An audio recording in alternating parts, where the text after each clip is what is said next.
We've just been shown something very cool in Mountain Blade 2, Bannerlord, something new, sieges. What can you tell us of sort of bringing sieges into this formula that's already brimming with a lot of different things to do? Why is it important? And for our players, Siege is absolutely really important in the game. It's one of the features that was most kind of requested for improvement from the previous games. In Mountain Blade Warband, they were kind of very basic. You'd have like a single ladder or a single siege tower. So what players really wanted was like a chance to actually use like tactics and actually have like a big plan in sieges.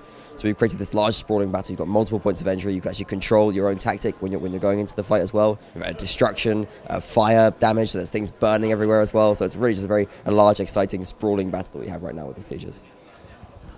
Very cool, and we got to see like that. It's not just about sort of performing that sort of event. It's something that builds up. There's a narrative there that's running through it, and it's connected to the world. So it's not like a one-off thing. It's very much part of the system.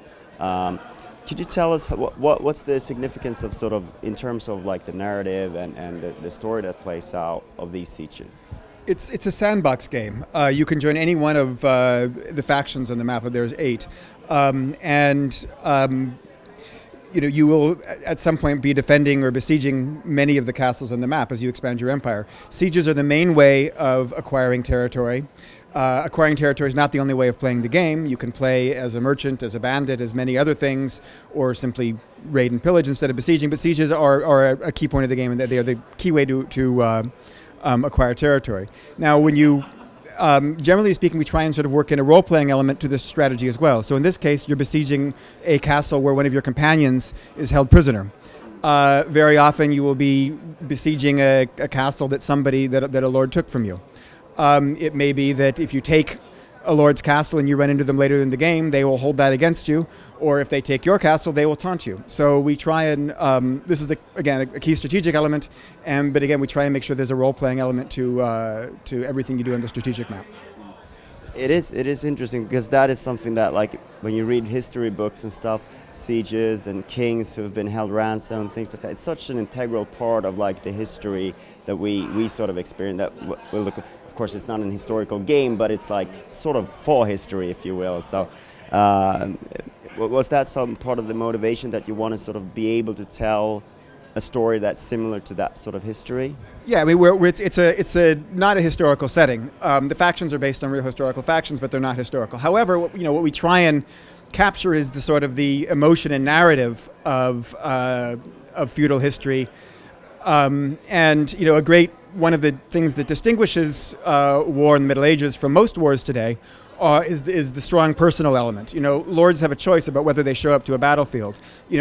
Individual lords pursue private feuds on the sidelines. It's not like armies with chains of command.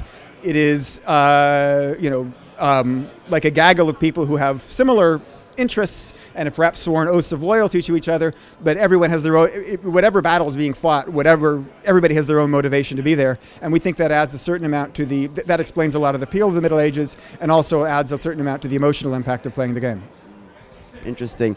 What impressed me about seeing this was sort of the amount of strategy and different options on that you can employ, and sort of entry points and choke holes and things like that. There's really, in terms of like how the castles are designed, what kind of variation can we see, and what does that add? Well, I mean, what we've really tried to do with the castles, we've looked at a lot of historical castles, like how they're structured. We've really tried to look at sort of not only just like so what they look like, but kind of how they work as a functional defensive building. So you'll see like the flanking towers that look over the ladders.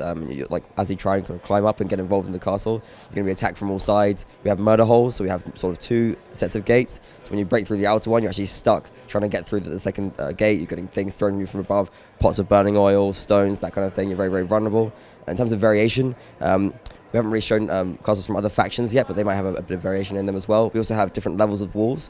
So you have like the very basic level of wooden wall, building up to like a sort of a combination of wood and stone, and right up to the level 3 or fully stone walls that you have with the castles as well.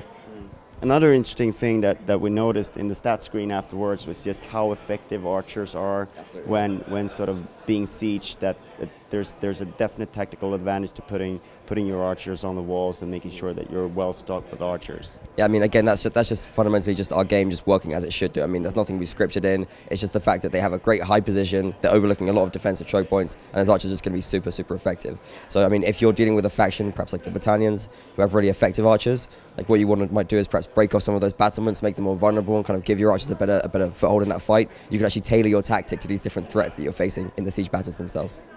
Very interesting, and of course it's been a long road with Mount and Blade to Bannerlords. How are you at in development right now? What's going on? How's it going, and what can we expect it?